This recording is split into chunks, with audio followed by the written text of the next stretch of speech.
Welcome to Becoming Parents Podcast. I'm your host, Jennifer Campbell.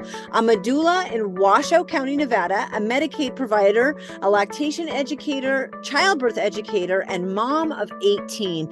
You can find me and connect on doulainreno.com. Remember, give a shout out to those who are brave enough to share their stories with us on how they have become parents. Let's dive in.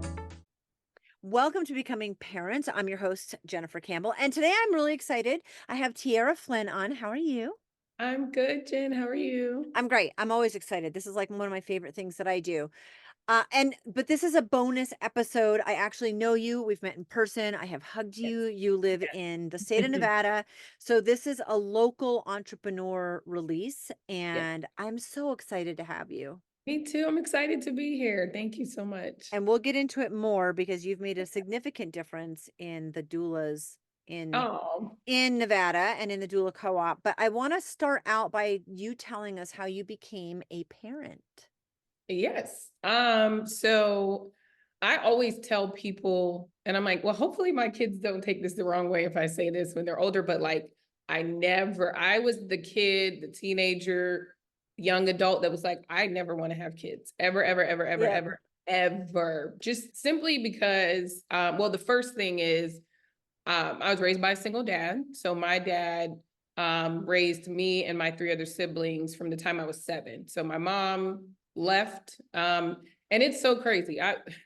Just last year, I have this full circle epiphany of like, she was really going through it, you know? That's like another Ah, longer story for another time. But they were both young parents. yeah. She started when she was 13. Oh, Yes, and Tiara. a possible product of rape, or I don't know the full backstory. So she started at 13. Her and my dad got together as teenagers at 16. So they're both teenage parents.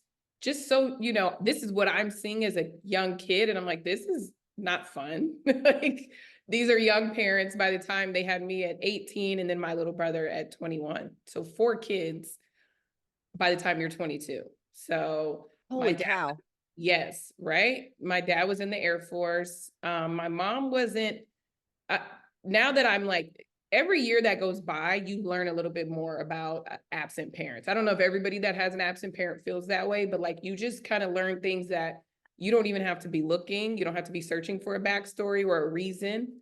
My dad never said anything negative, never, made it a point to like explain things to us, I guess, because he probably didn't know how, doesn't know how. Or maybe he doesn't know. But my mom left when I was 7. She told us she was going to go be a flight attendant, and then she just never came back. So I don't even know that she went to be a flight attendant. But being raised by a single dad, I didn't have even a immediate picture. I mean, I had like my aunts, my grandmother. My dad did remarry at some point, but I didn't have like this ideal picture of what a mom is supposed to be, or what I just had that void always there.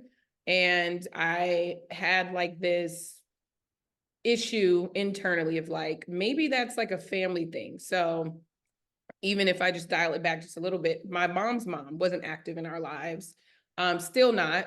And so I just thought that that was like a generational thing. And I'm like, well, I'm not going to have kids because I don't want to be like them, or I don't Wow. want to be a terrible mom, or, whatever. So I just never pictured having kids ever. It was not on the agenda or just like the life plan at all whatsoever. Your dad took on that first sibling she had at 13? Yes, he adopted her the minute he turned 18. He adopted my sister. In fact, Right, because we they met at 16. yeah, I'm like, okay, right? They met at right. 16, and when he He turned couldn't even, 18, yeah. they had 2 together technically, and he adopted her. In fact, we didn't learn that my sister was adopted until she was 16, and she had learned from a family member on my mom's side, just told her to anger her or whatever, upset my dad. I don't know. He didn't even get an opportunity to tell her, like, actually I adopted you, because that was his daughter. So yeah. Wow. Okay, so he at 16 took on a 3-year-old, 2 or 3-year-old, Yep. had 2 more kids, including you, did Yes. that adoption, had 1 more. So they had 3 together, and then the one that And first then that the was one. adopted Yep. from 13 until 21. 21. Yes. Yes. So 8 years to have 4 kids. Yep. Yeah. That is that's the craziest story. I have a daughter that's turning 14 this month in January Right. 2024, and I Mm, cannot imagine like her body going through, right? right. Me Like either. we're Me doulas, either. right? Like that's mind blowing. Yes, exactly. I Yeah. even have tried to look up like doula training for teenagers specifically because their Mm, bodies are still developed. Anyway, so that's a yeah. side note too. Yeah. And your mom went through that, and I can't Yes. imagine. And I always literally like the last year or maybe 2022, it was 2022. I was doing a webinar about like doing something with Postpartum Support International. And Jen, on this call, I was like, don't break down, because I know my story. I say it the same way every single time, but something just kind of interrupted my thoughts. And I thought about my mom, and I never think about her. I always tell people like, I don't know her. So when I was a kid, a teenager, young adult, and other people's moms would be like, oh, I couldn't imagine, like how you must feel. And I'm like, you can't miss something that you never had. So as years go on, you kind of lose the image of Mm. what they look like. This isn't an absent parent that jumped in and out. Cause I know I have friends who are like, my dad was absent, or, he was in and out of my life, or my mom was in and out on drugs or in jail or something like that. She didn't have any of that going on, but she was just absent. And I'm on this call talking about like being overwhelmed with parenting, because I was like, I was in the military, I did this, and I dealt with postpartum after I had my daughter. And I'm like, what? I've been in some scenarios, like in the military, all kinds of stuff, being a business owner. And these little tiny creatures are kicking my butt. Like that was kind of how I was saying it. And Yeah. something right, and something crept in like, that's what your mom went through. That's why she, Oh, maybe that was like me coming up with my own answer of like, she started having kids at 13. By the time she's 21, she has 4 kids.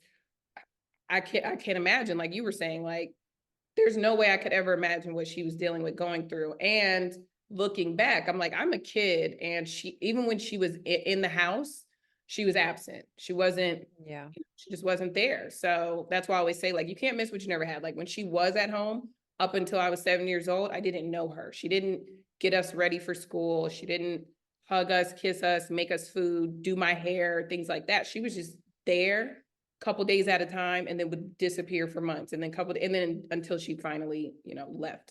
So Has your dad ever said anything or addressed how he felt during that time, how hard it was, or um like kind I'm of, not making justifications for your mom. Like I wrote a no, book about my childhood. It was not like I'm a mom. There's not an excuse. I also know that as a yes, mom, it's overwhelming and I've made a ton of mistakes, probably as right, many as my mom has had, just in different ways.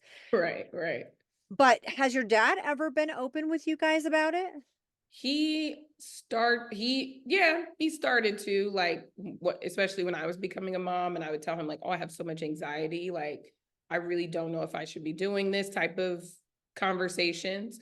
But even before that, somewhat, but he never would. I think he was very careful with his words, and just very careful since we were kids to not say horrible things about her best he could, like he just, and I think that was his way of like just trying to preserve whatever, because he also felt, I guess the best way I could describe like how he's explained it, if he has, is like he always felt like he thought he could save her, and I don't know why teenage him thought that.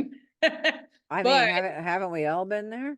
right, but he gets even crazier. I told you he remarried, and she Yes. has 4 kids. So I always tell my dad, I'm like, you're this young 23-year-old guy in the military, you're a single dad. Why are you in the bar talking to this woman and she says she has 4 kids, and you think that this is my life partner? But they're still together today, and we were a blended family, and we always tell people we're like the Black Brady Bunch, but plus 2 more, because there was 8 of us. So Right. my dad And was what crazy. was it like blending families for you as a child? That was super hard, super, just because so none of their dads were none of their dad wasn't present. Our mom isn't present, so you would think it's easy, but it was super hard for me. She has 4 boys. I have 4 stepbrothers. And they needed, you know, that male presence, that father presence. And so I didn't want to share my dad. It was really hard for Yeah. me. I mean, I did a blended family with our kids. So as a Yeah. parent of the blended family, I know it's hard, but the kids look at it from a different perspective. But I know it was hard for all of them. Like Yeah, it's hard for it's the everybody. hardest situation It you're is. ever in And there's parenting. so many So layers to it that you yeah. don't, they hit you at different times. I'm sure now that you have adult children, they're telling you stuff like Yep. this wasn't good or this was okay. You did great here. Like I try to give my parents that reassurance too. Cause I'm like, now that I'm a parent, I'm like, this is not easy. You could say that all day long until you have kids, but then when you have them, you're like, Oh, oh, I'm sorry, dad. yeah. I think your kids should have to like shut their mouths about parenting until they're a parent. Like you're just not allowed to Exactly. say anything, good or bad. Just don't say Just anything. don't But say anything. Yeah, yeah. yeah, because you just don't know until you know. Anyway, that's a lot of unique life growing Yeah. up, and I Yeah. understand why you didn't want to have kids. Like it doesn't No, make sense that you would want to have so kids. much. I'm like, there's so many people in this house. Everything that I dislike as an adult is because of like when I was a kid, I had to cook. You know, we had old school parents who were like, the girls have, there's only two girls, me and my sister, and these six boys, and then my dad. So a house of 10, and we had to cook. So even today, I tell my husband, I'm like, if I cook something, just let it go. It's gonna be huge and massive, and there's three of us in the house, four of us in the Yeah. house. Yeah. You joined the military ultimately. Was that a following in your dad's footsteps, some kind of guessing? Yeah, you know what? I was, yes, but I was also super, super close to my grandpa, who was also in the Air Force. Oh, So awesome. I escaped from that chaotic household. My dad always sent us to New York for the summer. That's where my grandparents lived. Okay. And I was really close to him and talked to him more. And I kind of was nervous to tell my dad I was going to join the military, honestly. It didn't seem like something he wanted me to do. And I'm now that parent where I'm like, I don't want my daughter to join the military. That's a whole other story where I'm like, no, absolutely not.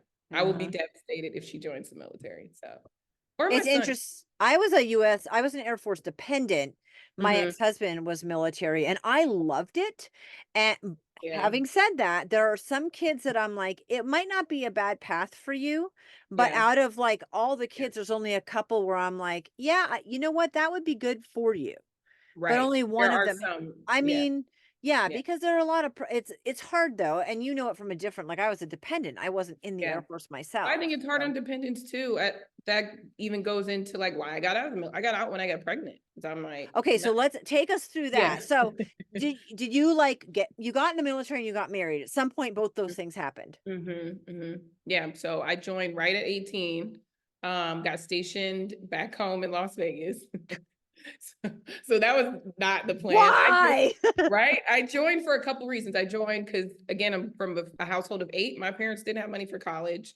I Right. didn't know what I wanted to do. So I'm like, I can't stay here. Like Vegas is such an amazing city for adults, but for young Mhm. adults, you grow up so fast. I had Yeah. friends in high school who they're like straight A student, top 5 of our class, and like went off to be cocktail waitresses. And I'm like, there's no shade or shame in being a cocktail waitress, but I'm like, it's fast money. So I'm like, I feel like you have a lot of wasted potential as a young adult if you grow up in that. So Yeah. anyway, that's why I joined the military because I wanted to get out of Vegas. And then I Okay. ended up And then back you in ended it. up in Vegas. Oh, how nice for Right. you. That's Right. exciting. And so because it wasn't going the way that I wanted, I was here for 5 years. I was going to get out. And at that time I joined, we have a family owned marketing firm. My dad started it when I was in high school. And I was like, okay, I'm going to join, but I want to be like in the leadership realm. You know, I'm like young, eager me. I learned this in the military. I could bring it to the company type thing. And I was not expecting him to be like, okay. So he's, you can, I'm going to get out of the military, join the business you've already created, and I got right? some And just take ideas and some over. changes. I mean, you know, it's Yeah. a different generation, though. I just Yeah. think about my kids, like you said, that are adults. If they Mm-hmm. came into my business, I'm sure Yeah. the perspective would be like they could do the TikTok. Yeah. That I'm like, why am They're I going to doing take it to the next level. Yeah. right? And so I can see it from that perspective too. Yeah. Yeah. But there's always a little wrench. I made that plan and I'm like, I'm going to get out because I signed up originally enlisted. I was enlisted for 6 years. I signed up for 6 years. So at the 5.5 year mark, I'm like, this is next step. I'm done. Military Yeah. was great. Got what I needed from it. I got my GI Bill. I can go to college and I got orders to Japan. So my, Oh, so my dad is from, like I said, New York. He got stationed here in Vegas. That's how I was born and raised here. And he got stuck here for almost 10 years. And he was like, I just wanted to get out because I was stuck at the same base. And I'm thinking in my mind, I'm going to be on the same path as him. Like I'm literally following in his footsteps accidentally, I guess. I thought I was going to be stuck here in Vegas. And I got orders to Japan. And my dad was like, you have to go. You have to go. You have to go. Like he's like living vicariously. He's yeah, like, yeah. Me too. Yeah. I Yeah. never got stationed anywhere else. You have to go. So I went to Japan. Before I moved, I started dating my now husband. He came Okay. over to, he was very smart to come all the way to Japan and ask me to marry him. Really? All right. Well Actually got done. married in Okinawa. Our marriage certificate is like on scroll paper in Japanese. That's the coolest ever. See, It's I so love this. cool. This is so Yeah. cool. Okay, so you had met him, you weren't married yet. Wow, I didn't know about the Just, whole Japan thing. So yeah, you just got married there. we got married there, but he was leaving Vegas. We met here in Vegas. I moved stationed Japan. He moved to California. So we did long distance for I guess like a year, I want to say. Almost a year. And then his job carried. Well, yeah, you're dependent. So like sometimes the job Yeah. carries, the more important job carries. So we went to California, back in the desert. And I'm like, this isn't what I want. This is not what I want out of my Air Force experience. You guys are supposed to be letting me travel the world. Yeah. um, and so we had planned on just, like I said, I never really wanted kids. And then we got pregnant with our son. So a Oops. quick decision to be like, I'm getting out. No hesitation. Because when I was in Okinawa, I had actually mentored kids in middle and high school. Like they had this after school program and just like hung with these kids who had dual military parents and they were categorized as like these trouble kids, but I'm like, their parents are always deployed or always gone, like, and I didn't want that for our kids. So, or kid, because I also said I just want one kid.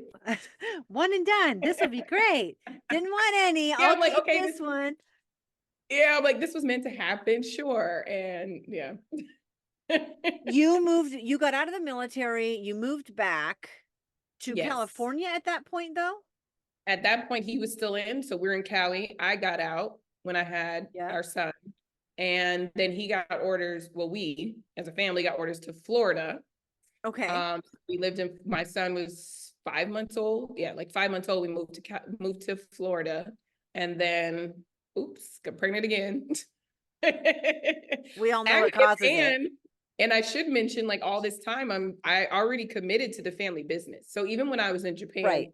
active duty, I would get up at like 2, 3 in the morning and be on the conference call. We didn't have Zoom and stuff. So I get on the Yeah. conference call line, listening on staff meetings, executive meetings. Like I was still running the company somewhat, or I thought I was at that time. And I'm like, no, being hands-on here in Much different. way different. That Yeah. that was another question. So your dad actually followed through and you joined the business even though Yeah. you're not, you're like all over the place. Yeah. Exactly. Okay. Yeah. So then you have your daughter. Tell me a little bit about like expecting it or not, pregnancy and being a mom, Yeah. that's challenging. When you Yeah. got out of the military, you could focus more time on the family business, Mm-hmm. right? Mm-hmm. But you're also a parent now. Also new parent. So before I guess I should dial it back. Like when I got pregnant, super, super anxious, super like just all the emotions, all the thoughts. I'm like, do I want to be a mom? Like you said this whole time, you don't want to be a mom, you don't want to be a bad mom, you don't know what family trauma, unhealed things and generational trauma that you're gonna have to deal with or you're gonna have to break through. And so every single day, it's not even an exaggeration. I would be in the shower, pregnant with my son, just bawling my eyes out. Oh, And I didn't have like like sometimes you have a reason where you're like, oh, this happened today, or today was so draining. It was just a daily release. And I didn't have an answer for it. but I felt very instantly very connected to the pregnancy, Okay. to him. And that's what led me into like the introduction of what doula work even was. Cause I was reading all the books, watching all the documentaries, and they just kept saying like, "Oh, I hired a doula. I had a doula," and I'm like, "What the heck is a doula?" And then I went to a class in California. I feel like they're very birth community friendly, and like they have a strong community.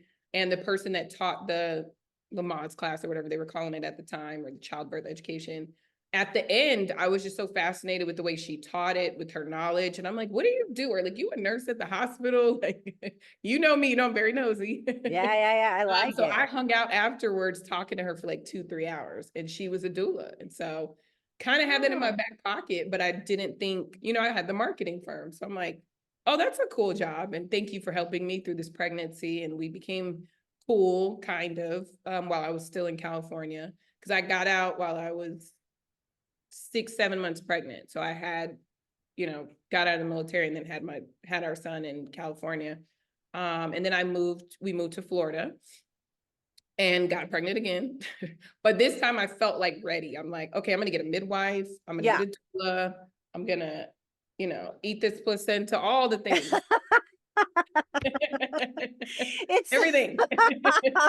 just Yeah, because with my son, just like, because with uh, my son, I'm like, I felt ready, but then I felt so overwhelmed. So like all the information I was getting was good for me to be like, I'm gonna go to the hospital and have this birth plan, but I just didn't feel as proactive, I guess, I think, isn't that common? I mean, I was the same Yeah, way. I didn't know what a doula was. I knew what a yeah, midwife was.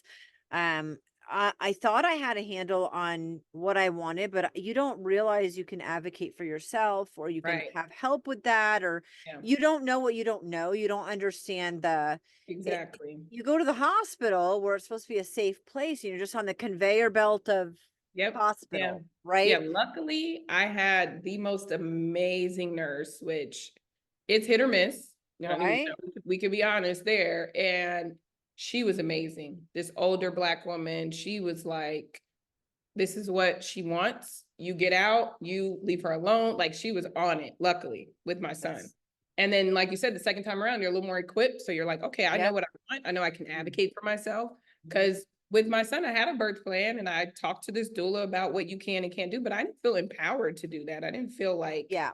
that was real. I felt like this is, like you said, you're in their space. This is the hospital. Follow their rules. And there was times where they tried to intervene, where luckily I had that nurse that was like, that's not what she wants. Did she tell you? She was like an auntie. Like she was like, did she tell you that's what she wants? Why are you in here bothering her? Like she was amazing.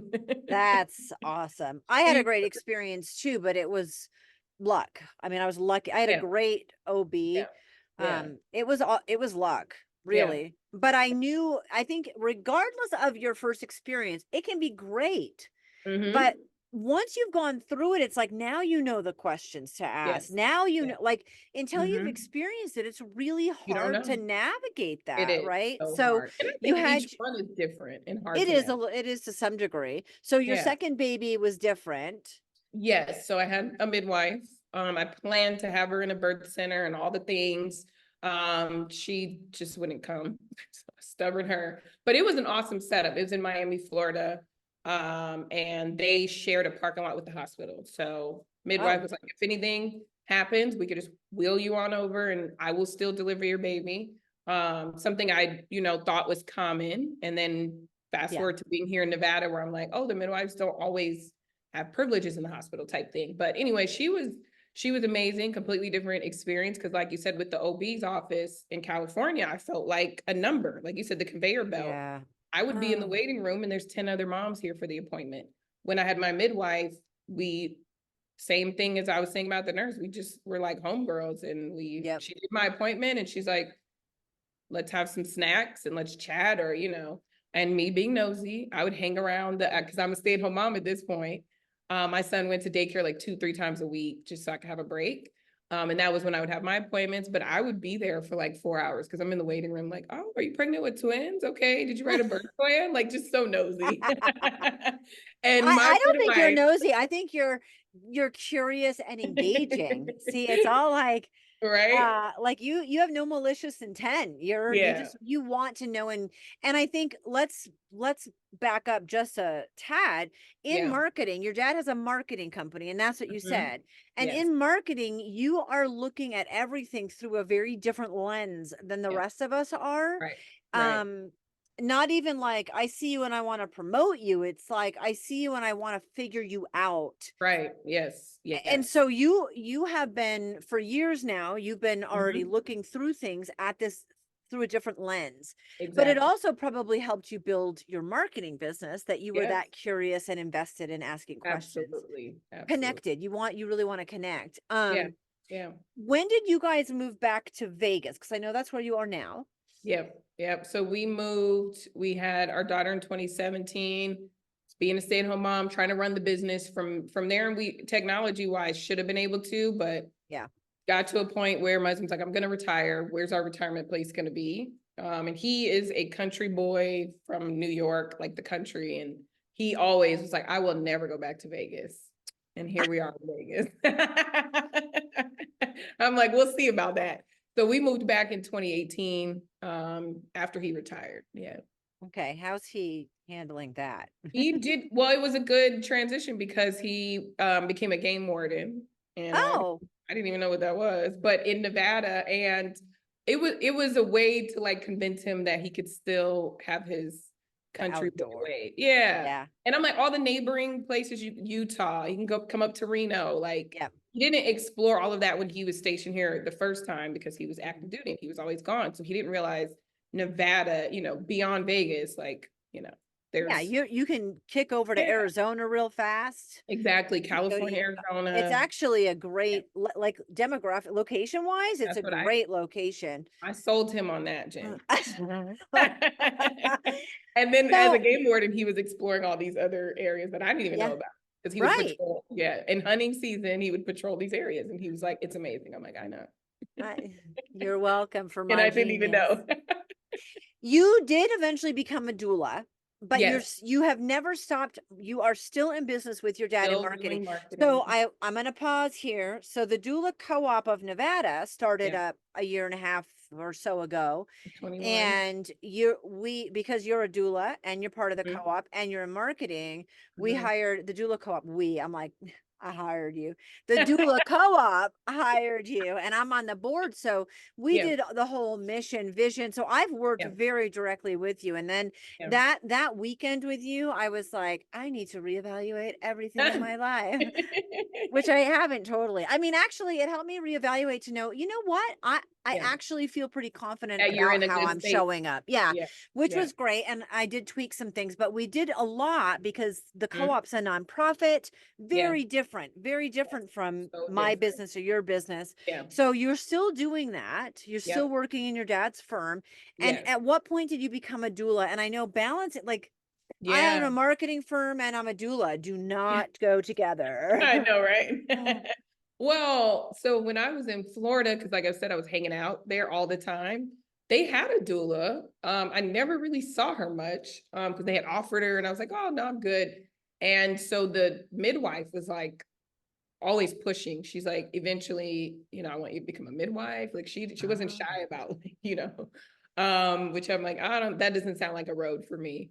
But that's when I became unofficially a doula, I would say, because after I Yeah. had my daughter again, I'm a stay-at-home mom, so I'm like, I need something. I was working on the marketing firm, but it's very different. In the marketing firm, we have employees, and they're in Vegas, so I didn't feel like I could only give so much.